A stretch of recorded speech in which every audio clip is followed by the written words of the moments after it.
Hello everyone, my name is Bea and I'm a fundraising consultant in Oslo in Norway.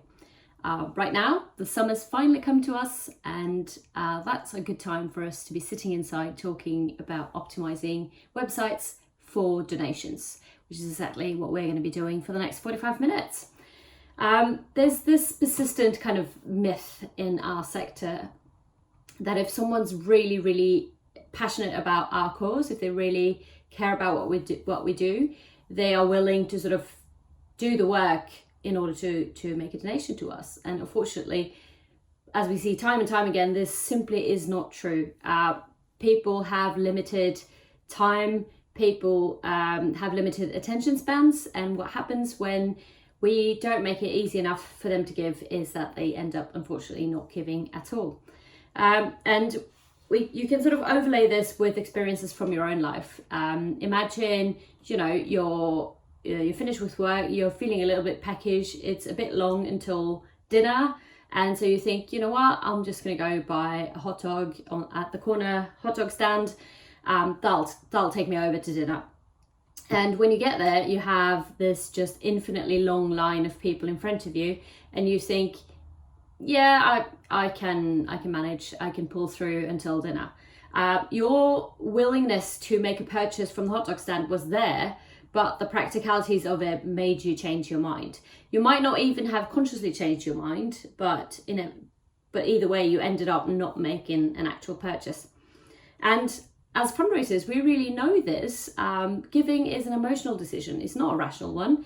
It's usually something that's quite spur of the moment, either because you've been moved by something, whether it's a video, an article, something that came in the mail even, something has touched you and something has made you want to help out with a cause.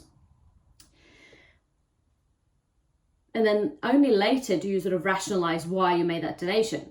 However, if in the middle of this process of giving, you have to start using rational thought, you're losing the emotional connection you had with the willingness to give in the first place. And that applies especially to websites, because if people are sitting there thinking about how to create a donation, how to go through with filling out your form, then they are no longer thinking about giving. They've lost the connection. We see this time and time again, that this is the number one thing that impacts online giving, is the ease with which you can actually go through with that donation in the end of it. Here's an example from a couple of charities that I worked with a few years back. The first one had a well-optimized for mobile website. They didn't ask many more questions than what was necessary. And it was quite straightforward to be able to make that donation. The second one didn't have a website that was optimized for mobile. This is a couple of years back. And they had a form that asked a couple of what I'll consider unnecessary questions, like what prompted you to make this gift, which is a thing that's nice to know, but it has no place in the transaction of trying to make a donation. And the two charities were quite similar in types of cause. They had a pretty similar demographic, and they used the same methods to generate traffic to their campaigns, to their appeals this Christmas. The first one, as you can see from the slide, managed to convert 8% of their mobile users into donors, whereas the second one only managed to convert 2.5% of their mobile users into donors. And what that actually means in terms of money, when you start looking at the numbers behind this, that second charity actually lost they would have raised about $60,000 more in that one appeal alone if they had been able to generate the same conversion rate as the first charity. So you can imagine $60,000 more in one appeal in 1 year. So when you overlay that with the many appeals that a charity does throughout a year, in the many years that they do them, it becomes quite easy to see why you should always be investing in optimizing your websites for donations. We have a saying in Norwegian that's can be translated to something like saving until you're broke.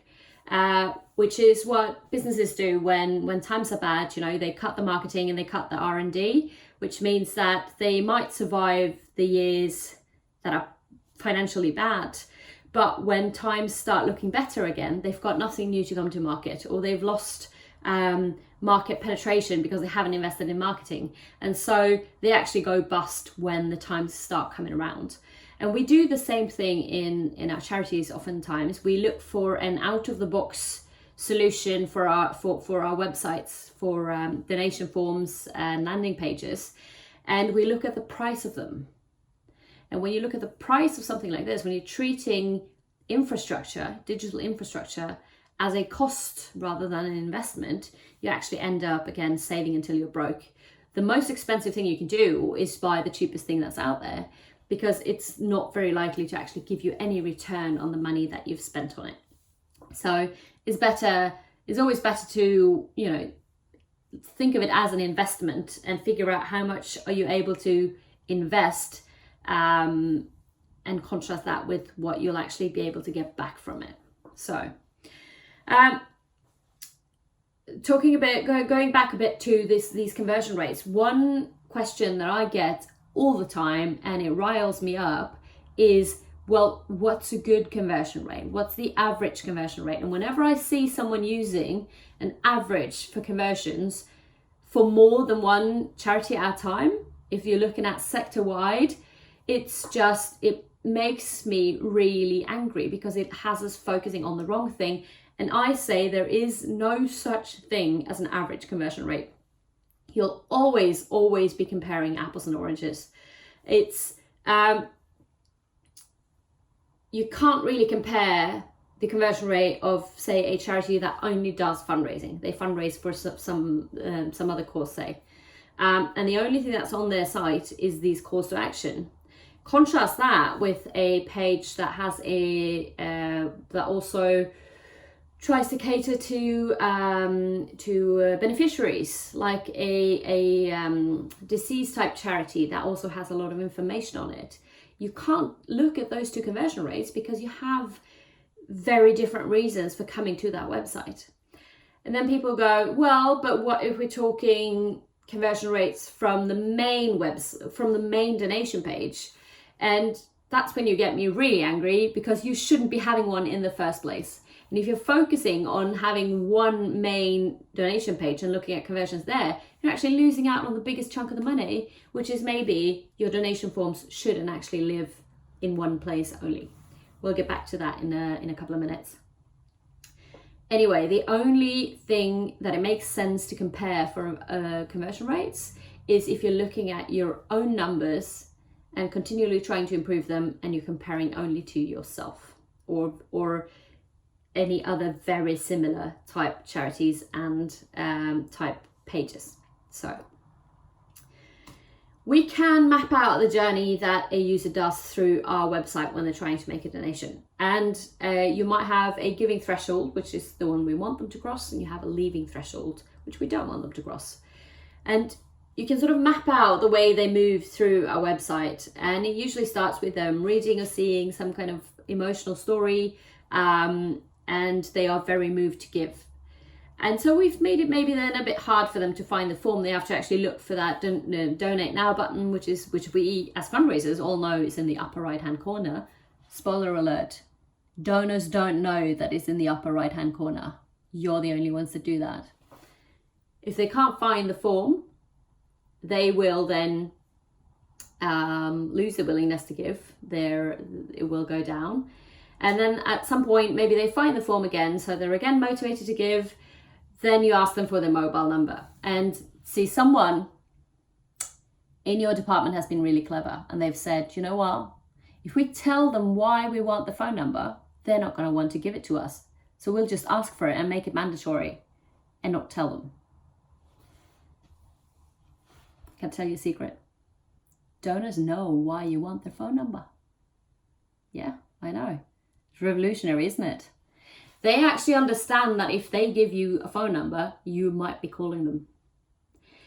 So the one thing that hurts donations the most is asking for a mobile number and not explaining why you're asking for it. So really, you should make sure that you tell them that if you give us the phone number, we might call you once or twice, and you can always say no. And then you'll accept that you get fewer numbers, but those you do get are very, very hot leads. And you're not scaring off all the ones that might not want that conversation with you. So, and then you hit them, of course, after having scared them away with the phone number question, you give them address line 2, which no one knows who it is and no one understands. And then they just basically lose the will to give and they leave your website without having made a donation. We can think of all of these ups and downs through the journey as transaction costs. And the transaction costs that a donor has to sort of pay while going through our website is the amount of attention that they have to use in order to go through with it, the number of clicks that they have to make, the number of actions and choices that they have to make while trying to make that donation. And we always vastly overestimate what donors are willing to pay in order to make a donation to us. And we have to try to remove these unnecessary steps. We have to remove any ambiguity that might be in our processes. And if we do that, we're able to sort of lower that giving threshold to make it easier for people to go through and actually end up making a donation rather than end up leaving. If we do that, we will make it easier for people to go through the whole process. Right, so my first tip in how to be able to get more people through from wanting to give until actually giving is you start by understanding how our brain works and trying to help the brain through this process. It is an undeniable truth that our brain, unfortunately, is a bit of a lazy bastard.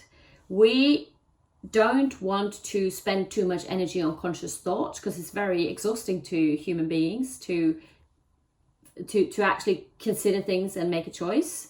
This is why you see people like Mark Zuckerberg or Steve Jobs who are conscious about they're always wearing the same thing because they don't want to spend any of their brain energy on making choices on stupid things like what to wear in the morning. Well, they think it's stupid things. I like spending time thinking about what to wear in the morning, but they cleverly saved their brain energy for the big decisions, for the creativity. So it's very taxing for our brain to make these conscious decisions. So we try all the time to make these shortcuts. We try to we very quickly assess things based on what it turns out is quite arbitrary information, and we make a decision. So this is stuff like, here's a study that was done at Harvard by a social psychologist, where they lined people up in front of a Xerox machine, and they had someone come in and ask to cut in front of them. The first test that they did, they had the person come in and say, "Excuse me, I have 5 pages. May I use the Xerox machine because I'm in a hurry?" And 94% of people actually let someone cut in front of them if they explained that they were in a hurry. We're generally nice people. And then they tried the same just to see, okay, so are people generally nice or do they need a reason to be? So they tried a control, which was, "Excuse me, I have 5 pages, may I use the Xerox machine?" So no reason given. And, people, turns out, are still quite nice. About 60% would still let the person cut in front of them, but significantly fewer. So a lot of people need a reason in order to do that.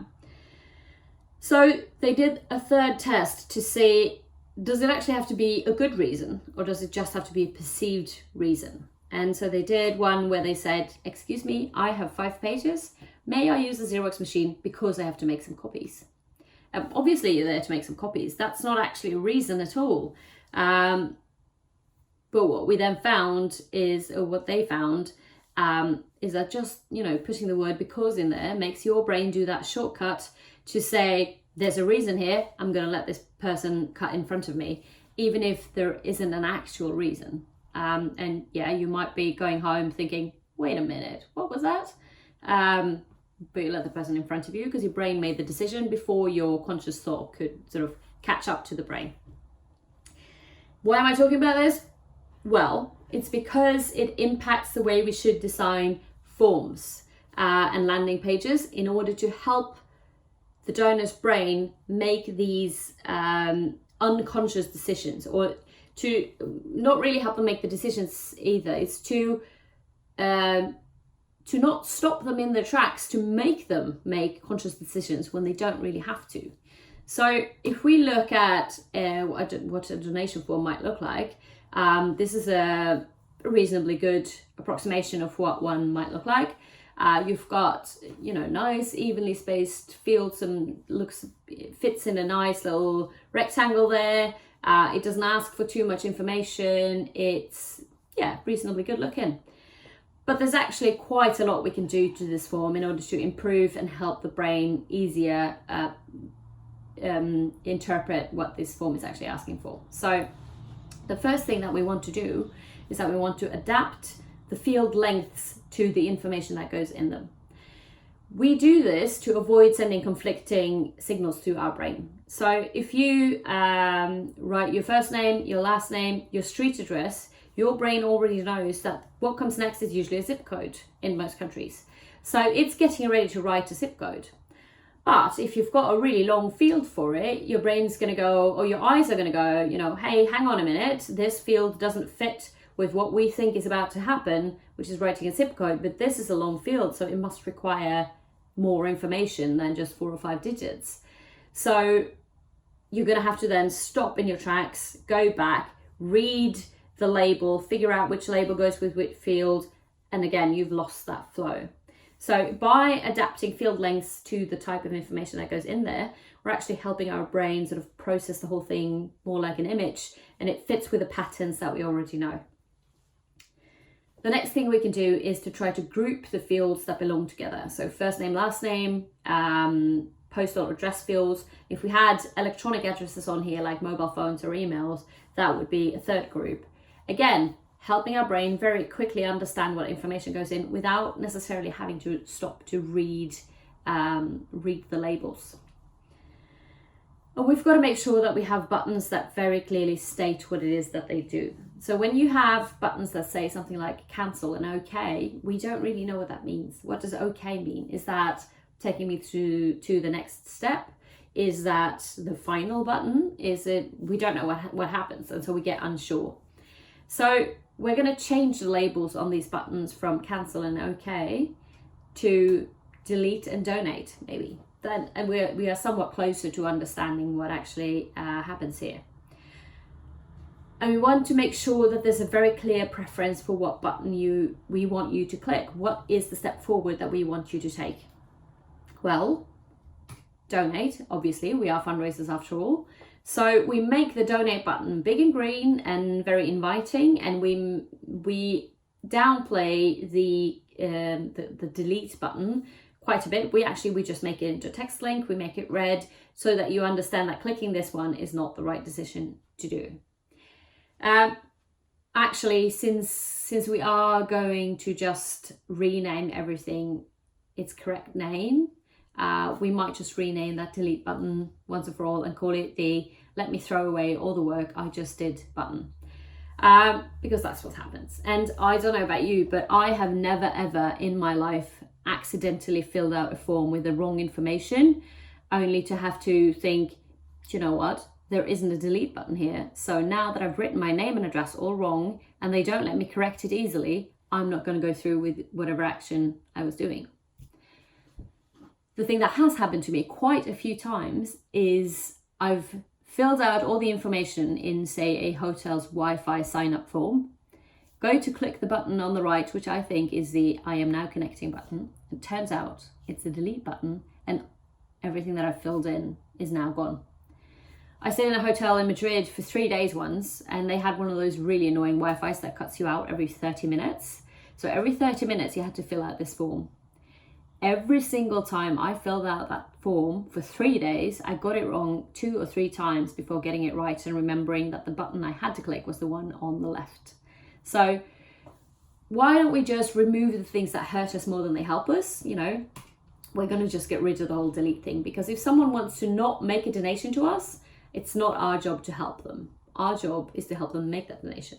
And if they want to abort the mission, they can close the browser, they can navigate away, they can use the back button. It's not our job to help them, so we're going to get rid of the delete button altogether. We also want to think about how we position the labels compared to the fields. Moving our eyes horizontally is much harder on us than moving them vertically. So we're gonna try to right align these fields, which looks messier, but it is much easier for our eyes now to see which label goes with which field. And actually, since really today, most people are on a mobile phone, you might as well top align the labels so that it's easy to read from mobile. But you've got to be careful then to retain the grouping and enough space between them. And a graphic designer might not necessarily like this because it looks messy and it takes up a lot more vertical space than otherwise. So they might be tempted to just do one of those where you don't have labels at all, but just information within the fields. Do not do this. Because what happens once you click one of these is suddenly the information you need in order to be able to fill out the form is gone. It's not very user-friendly for most users, but it's downright rude and in many countries illegal to do it when it comes to accessibility. If someone's using one of those screen readers, if they're blind or partially sighted, they rely on the coding behind the forms, and this sort of information that's within a field is coded as just a placeholder. It's basically something that's just for decoration. So the screen reader is going to skip it. The screen reader is looking for the things that are coded as labels. So this form to someone on a screen reader is going to go field, field, field, field, button, donate.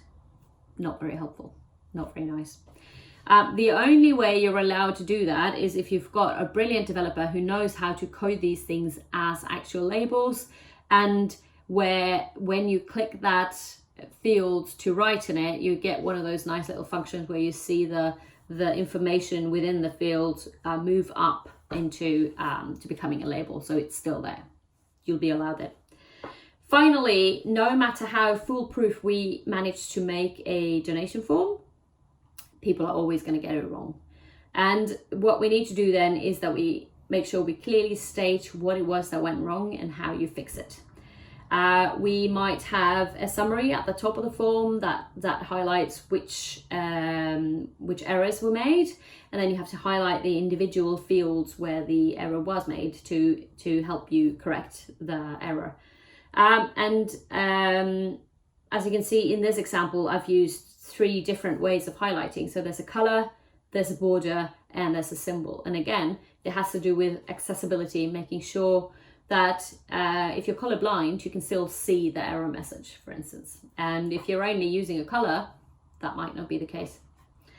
So if we contrast these 2 forms next to one another, one looks very neat and tidy, but it's actually not very user-friendly. The other one might look a bit messy, but it is much easier for your eyes, for your brain, to just go straight through that form without stopping to think. So that was a bit of form design 101. But we have to think about what kind of information and what stuff that goes in our forms as well, and the way that we write about them. So we can think of our forms as a conversation that we're having with a donor. But consider what kind of conversation you're actually having and what kind of conversation you want to have. Very often our forms sound more like an interrogation than a conversation. And it's a fun little exercise to actually try to read our forms out loud sometimes to see how we sound, and if that would be a good way to talk to someone. When we're having a conversation, we need to make sure we've got questions that actually belong in the conversation in there. We have to ask understandable questions, so no address line 2, because no one knows what that is. We explain why we're asking the questions that we are. So if you're asking for a mobile phone, tell them it's because you'd like to contact them once or twice. And we ask follow-up questions when the task is done. So if someone's trying to make a donation, you let them go on with that, then you might ask them what prompted you to make this gift, because that's nice information to have, but it's not directly relevant to the conversation that you're actually having by trying to get through a donation. And when we're thinking about what questions belong in this conversation, we have to consider the fact that the database is not in charge of our forms. Far too often, our forms just basically look like someone's taken our database and just turned it inside out, and that's the mirror that we see out as donors. But the fact of the matter is that every single field that is in your forms is hurting your donations. So every piece of information that you ask for, you've got to make sure that you really need that piece of information, and that you think that this piece of information is going to help you raise more money than not asking for it. Because it will cost you. It costs you a couple of donors for everything that you ask for. So, for instance, as mentioned, mobile numbers, they do impact conversions quite badly. However, if you've got a really good phone program and you've got excellent mobile or phone donors, phone fundraisers, it's worth it to lose a few donors in order to get more information about the ones that you do get, because you know you'll make more money out of it. But you've got to make that calculation for everything that you ask for. So we've got to consider, like, what is the information that we absolutely need in order to make a donation. Here's from WWF in Norway that we just did a redesign for.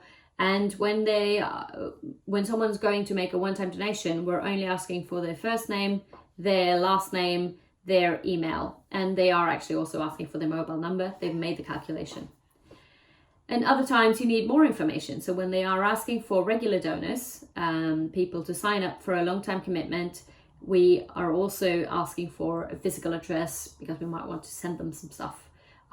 But we are then sure that if by getting this extra bit of information, we think we will get more money in the end.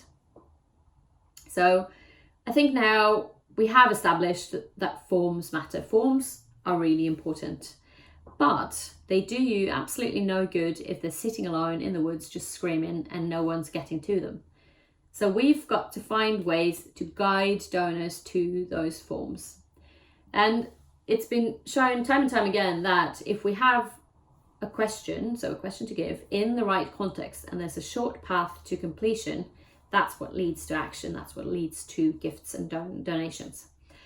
Here's again an example from a Norwegian charity. They do biodiversity, so they have a page about pollinators, so bumblebees and bees and all that.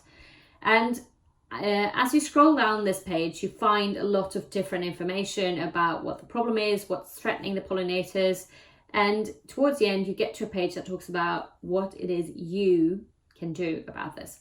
And that's where it's appropriate to ask a question about trying to help out. So they have a little gizmo there that links into their web shop where you can buy products to support the work that they do. Far too often what we do is we've got these amazing pages and stories and we don't actually ask a question in them. We rely on that donate now button that's in the upper right hand corner, and we think that that does the trick of asking for us. And I'm sorry to break the news to you, but that doesn't do enough. It doesn't do the trick. Far too often it either looks like it might look like an ad to people, so they don't even look at it, or it just looks like part of the main navigation, and again they don't look at it because their eyes are focused down in the content. They are looking at the stuff that you've read, that you've written for them. So we've got to find ways to stop trying to herd everyone to sort of a main donation page. We've got to make sure that we actually ask for those donations while people are in the process of being moved by our amazing content. So we have to move the form, not the user. We've got to just make sure that people get to say exactly where they are being emotionally touched. That's where they get to make their transaction. A form is nothing but a piece of code after all, and there's no reason why it has to live in just one place in our websites. We can make them portable, we can move them around and put them in the content that we've got. It's a bit of a fun exercise that you can do back home with your own websites, is try to see If you can't use your donate now button from the menu, if you can't use a big banner on the homepage, so maybe you've got one of those slidey carousel things, if you can't use those, are you able to find a way to give? So you can try that from the homepage, but you can also, if you look at Google Analytics, see if you can identify maybe the 3 or 4 most used pages apart from the homepage on your website, and go into those and see if you're able to find your way to making a donation without, again, clicking an ad or a button. See if you're able to make a donation. If you can't, it's a problem, because that means you're not asking your users for money at all. So when we are trying to guide our users to the right places, we've got to know that pushing doesn't work. So you can't just push up more and more banners on the homepage to say, you know, make a donation now. You've got to find ways to just guide people through, because the users have a reason for why they came to your website. They had a task that they wanted to do. Here's an example from WWF, where someone might be coming to the website to read about the wolf culling and how the government is taking care of the predators that we do have in Norway that are endangered. That's a user need. I want to see the latest news. I want to know what's going on. From that page where we talk about the latest news about the wolves, we can create a path forward to say, you know, get updates about this, sign up for our newsletter, and we'll keep you updated on how the wolves and the predators are doing. That's a path forward. That path forward lets us guide people on to what's an important business goal to WWF, which is getting more leads. So people who might be interested in donating at some stage, or taking some other kind of action. But it lets us create a natural path forward where we're guiding the user to what we need, from what they need to what we need. Likewise, an example from a cancer charity, a core page, something that's really important, where the business meets its goals and where the user meets its goals, might be a page that describes a specific research project that's being funded. So the business goal is that they want to communicate about the science and the research that's being done. The user need is, I'm really interested in the latest research on cancer and I want to read about this. Again, we are creating a path forward to say, you obviously like research. Is this something that you might be interested in funding? So you can ask people to make a donation in the appropriate context. You wouldn't ask it on a page that talks about maybe the symptoms of breast cancer, because someone who comes into that page their headspace isn't on making a donation. Their headspace is, do I have cancer? And that's the questions that we need to answer. We don't want to try to push those people onto making a donation. So we've got to find the appropriate paths forward in the appropriate contexts. And that's how we make sure that we get people to do the things that we need them to do. We also have to make sure that we prioritize the things that we ask for and the content that we have on our websites. And when I talk about this, people get a bit upset and they, ask, oh, do I really have to rank stuff? I've got many things that are equally important. And I'm sorry, but there's just not room for everything at the top. If everything's equally important, nothing's important. If everyone's special, everyone's ordinary. There's got to be some things that are more important than others, and you have to have that fight internally within your organization, I'm afraid, because if you don't, you're leaving that decision, that choice to the donor and to the user, and you're not telling them what it is that you need from them. And then people ask, oh, well, can't we just use one of those carousels that lets us have 5 things on the top at once? No, you can't, because no one sees those things, no one understands those things, and just as you're getting ready to click on one thing, if you even do see it, disappears. Get rid of the carousels. They are not helping you achieve anything. We also have to make those same priorities when we ask for donations, because we've got so many great things going on, and we want to make sure that we display everything, and we want to make sure that everyone has their choice of things for what to do, so that if you have money right now, yes, you can make a donation. If you work for a business, come on, bring your corporate in here. If you don't have any money, at least you can do is tweet about us, or maybe, you know, you can donate some stuff to our charity shop. We put all these things up there, and what we end up doing is just confusing the donor, because we're not giving a clear message about what the important things that we need them to do are. So again, we have to have that fight internally with our fellow fundraisers, and we have to decide what's more important. Right now, what do we think is the most likely action that we can get someone to do? And that's the thing that we have to prioritize and put on top. Finally, we have to see if we can restructure some of the things that we ask for in order to make those choices easier for the users that come to our websites. The fact is, there's something known as the paradox of choice, and it's a theory that the more choices you have, the less likely you are to actually make a choice or to buy something. So there's a famous experiment that they did on this, which is where they, in a store, they lined up a tasting booth where they, in one of them had, I think, 6 flavors of jam, and in the other one they had 20 something flavors of jam. And they wanted to see if people came up to taste and if they then ended up buying something. So the booth that had 20 flavors of jam got lots more visitors than the one that only had the 6. But when people were passing the jams on their way to check out, it turns out that actually if you had 20 flavors of jam, people can't really make a decision, so they ended up not buying anything. So the one that only had the 6 flavors ended up getting a lot more customers.